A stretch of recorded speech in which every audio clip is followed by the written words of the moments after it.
Buenos días. Agradecemos, verdad, que estén aquí tan temprano, a las 8 de la madrugada, como dijo Odilis. Y agradecemos al comité organizador por la invitación a este magno evento. Entonces, como decía el doctor Mercado, la piel es un reflejo de muchas enfermedades sistémicas. Y yo me pregunto, ¿qué está intentando decirte tu piel? Que debe de ser una pregunta que debe de hacerse cada uno de ustedes cuando estén en su práctica médica diaria. Vamos a hablar de las manifestaciones cutáneas en las personas con enfermedades metabólicas. Y yo voy a especificar algunas condiciones que son las más frecuentes en la consulta, ya que este capítulo es un capítulo muy amplio y nos tardaríamos la mañana y mucho más de eso en agotarlo por completo. Y Odilis me mataría con el tiempo. Antes de nada, debemos de recordar brevemente lo que es la piel. La piel es un órgano laminar indicador de patologías cutáneas que se reflejan en la superficie y es además el segundo órgano más grande luego del endotelio. Está constituido por diferentes capas, una capa superficial que es la epidermis, una capa media que es la dermis, la hipodermis que es la capa más profunda y sus anexos como son el folículo piloso, las uñas y las glándulas sudoríparas. La función principal de la piel es actuar como una barrera que separa el medio interno del medio externo, separándola así de agresores internos que pueden provocar infecciones, pueden provocar micosis y pueden provocar un desequilibrio en lo que es la barrera cutánea. Ya entrando de lleno a lo que es el capítulo de afectaciones metabólicas, vamos a empezar presentando los casos que vemos, algunas de las condiciones que vemos en la consulta, en el trastorno del folículo piloso. Y empezaremos mencionando lo que son las alopecias. Una alopecia no es más que una pérdida parcial, difusa o total del cuero cabelludo o de cualquier área de su tegumento, ya sea las cejas, las pestañas, la barba y cualquier otra parte del cuerpo. Dentro de ellas, una de las principales es la alopecia areata, que está relacionada directamente con trastornos tiroideos y que podemos ver que se ve como una placa pelada en cuero cabelludo. Aquí vemos una imagen de cómo llega este paciente generalmente a la consulta, que muchas veces quienes lo asisten son los médicos pasantes o los médicos internistas. Y vemos que a diferencia de la tiña, que muchas veces las personas confunden la alopecia areata y todo lo que sale en cuero cabelludo le dan nombre de hongo, la alopecia areata no tiene ninguna característica de pelo corto, sino que es una placa totalmente lisa. Y además de cuero cabelludo puede presentarse en otras áreas. Esta también está relacionada con el estrés. Y aquí vemos la diferencia. Aquí vemos como esta es una tiña en un niño, como aquí se ve el pelo como a ras, como si fuera cortado. A diferencia de la alopecia areata, que el pelo no se ve así porque el pelo sale directamente desde el folículo. Tenemos también la alopecia de las cejas, que muchas veces es confundida con lo que es la sífilis secundaria. Aquí vemos un paciente con maderosis, aquí en esta parte, que es esa alopecia en la ceja. El hipotiroidismo es un protagónico en lo que es todo lo que es condición de pelo. El paciente que padece hipotiroidismo va a tener un pelo más fino, va a tener un pelo más escaso, y esto se debe a que hay un aumento en la fase telógena, que es la fase de caída del cabello, y una disminución en la fase anágena, que es la fase de crecimiento. El efluvio telógeno es otra condición. Creo que muchas de las chicas que están aquí han padecido de esta entidad. Puede ser aguda o crónica y es más frecuente en mujeres. Esto se caracteriza principalmente porque la mujer llega a la consulta con el cabello en una bolsita, con una fotografía, o empieza a hacerse estirones en el pelo para demostrarle al médico que está teniendo una real alopecia. Y se debe a múltiples factores. Dentro de ellos podemos mencionar el posparto, el embarazo, el uso de anticonceptivo, el estrés, el déficit de vitaminas como son vitamina B12, vitamina D, zinc y ácido fólico y hierro. La alopecia androgenética, que es lo que conocen como calvicie, también está relacionada a este trastorno y puede estar relacionada o no a andrógenos. Esta, en los últimos años se ha visto una incidencia mayor en lo que es las mujeres, y en las mujeres se caracteriza porque las mujeres que se peinan en la línea media central van a ir viendo un ensanchamiento de esta línea que va a ir siendo progresivo. Hay una fase precoz, que esta se presenta antes de la menopausia, y una fase tardía que se presenta luego de ella.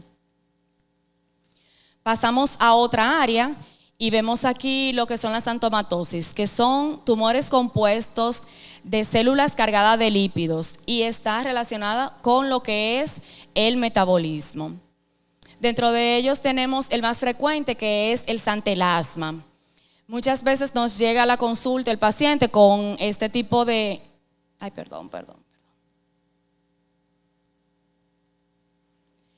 Con este tipo de manchas en párpado superior e inferior, que son unas placas amarillentas que se presentan por una dislipidemia. Pero también esto puede aparecer en otras partes del cuerpo, como son en codos, en rodillas. Se puede presentar de diferente manifestación, como son los tuberosos, los tendinosos, los planos y los eruptivos. El melasma es una condición que se ve bastante en la consulta dermatológica, caracterizado por esas manchas hipercrómicas que pueden aparecer en frente, en mejillas, en el bigote. También hay una característica extrafacial de algunos pacientes que lo pueden presentar en lo que es antebrazo, en el pecho y en la espalda. Y tiene diferentes factores que lo pueden provocar, pero se relaciona principalmente con el uso de anticonceptivos, las mujeres embarazadas, los trastornos tiroideos y obviamente la exposición solar.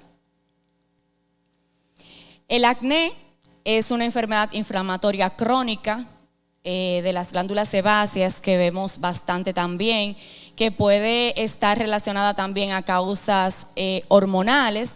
También la herencia, se sabe que hay familias que padecen acné. También la dieta, en los últimos años ha habido un incremento en lo que es la dieta keto, que son dietas ricas en grasas, y esto puede provocar un aumento en la incidencia del acné. Y las infecciones, porque estos pacientes generalmente tienen afección de una bacteria que se llama Cutinebacterium acne, que es el protagónico del acné.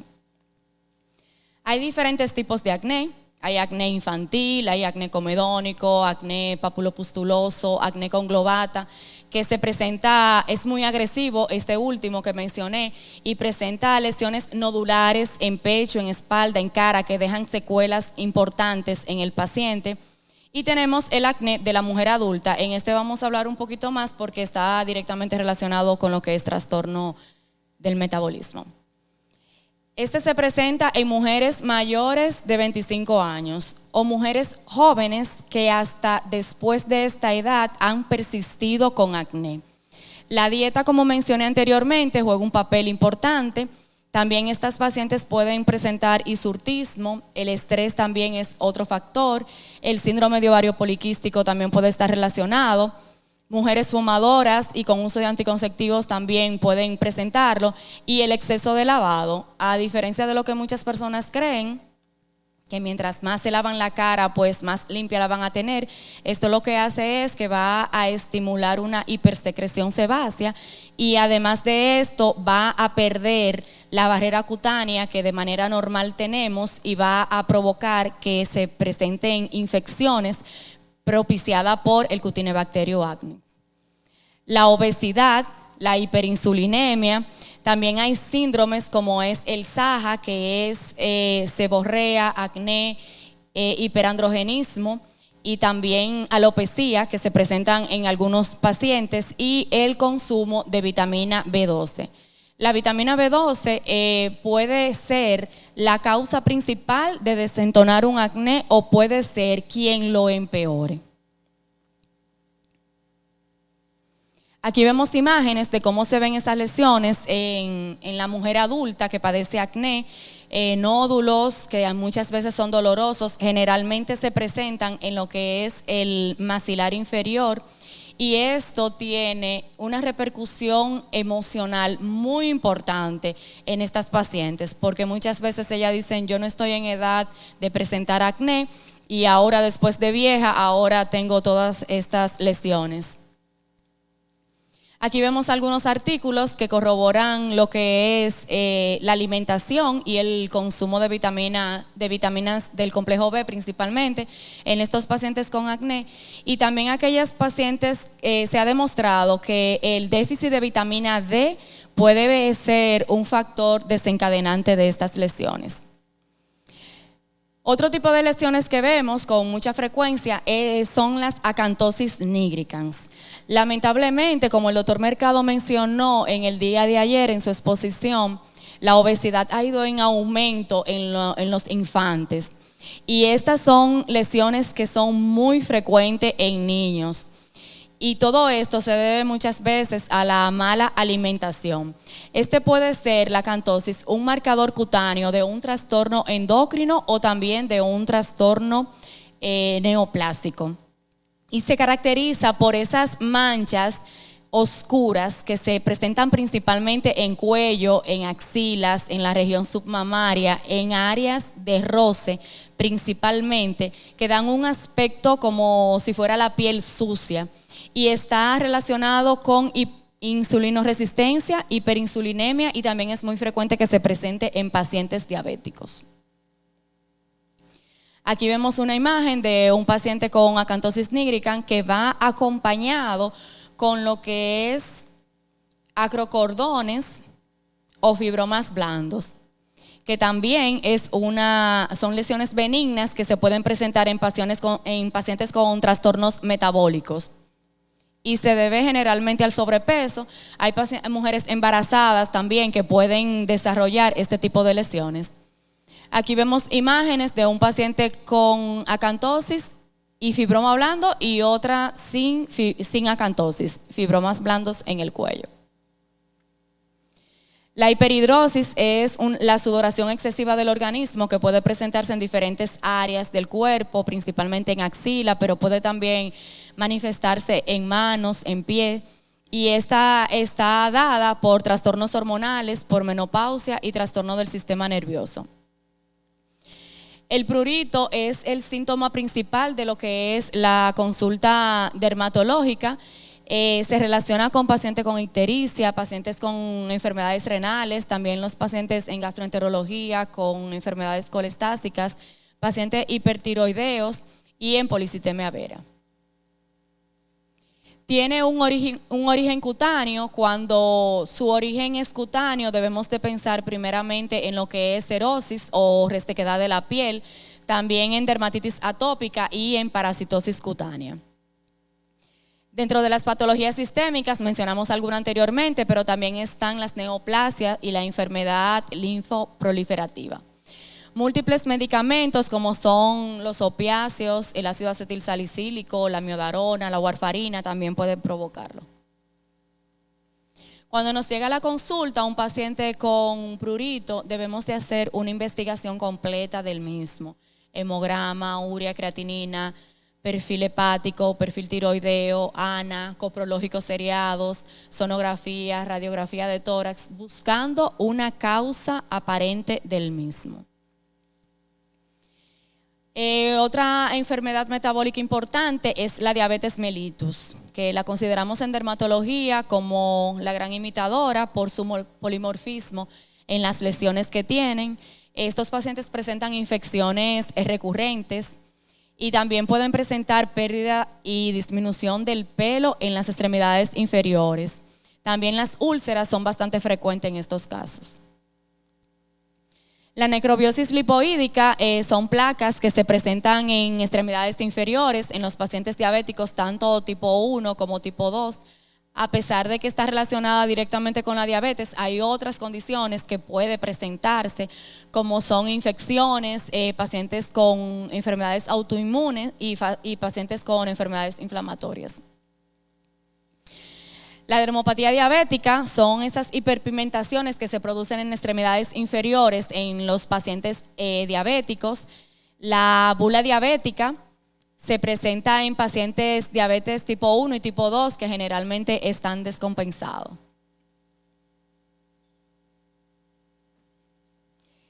Infecciones micóticas y bacterianas son bastante frecuentes. Vemos aquí un paciente con una paronychia por cándida. También vemos aquí que tiene una maceración interdigital secundaria a candidosis. Esto también es muy frecuente en los diabéticos.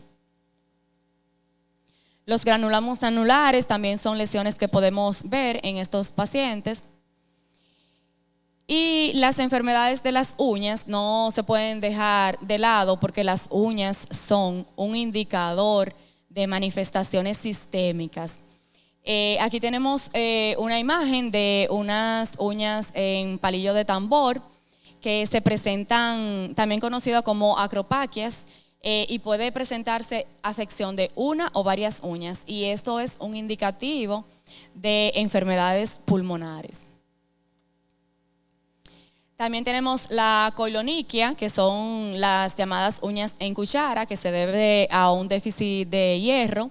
La onicolisis, que es el desprendimiento de la lámina ungueal de su lecho. Y estas se pueden ver en múltiples condiciones, principalmente en hipotiroidismo, también en pacientes con trauma, en pacientes con infecciones, con algunas dermatitis también se puede presentar, y también se puede presentar en pacientes con psoriasis. Entonces, haciendo un resumen de todo lo que hemos hablado, lo más importante es para el médico de base que cuando un paciente llegue con una condición dermatológica, no nos quedemos solamente con que eso es una mancha, eso es un hongo, y le restemos importancia a lo que el paciente presenta, porque ya vimos que la piel es un libro abierto y es el espejo en donde podemos reflejar las manifestaciones internas. La piel y sus anexos pueden ser el único signo inicial evidente de un trastorno metabólico, y la piel continúa siendo el reflejo de las enfermedades internas. Muchísimas gracias.